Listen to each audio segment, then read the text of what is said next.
I cast on 26 stitches for the waistband. Knit one, purl one, knit one, purl one, bit of ribbon. Then I heard somebody sneeze. Well, the walls are that thin. Mrs. Pocklington in the next room kept me awake with her trumpet voluntaries after curry night. Well, I knitted on. Next row, increase 3 stitches, continuing stocking stitch, and then somebody sneezed again, louder this time. I could have sworn it was in the room. Well, I yanked on the yarn and the ball disappeared under the bed.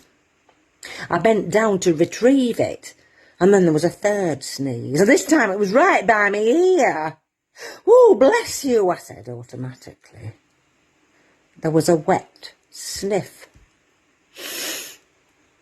"Thank you very much, Mrs.," said a moist voice from under the bed.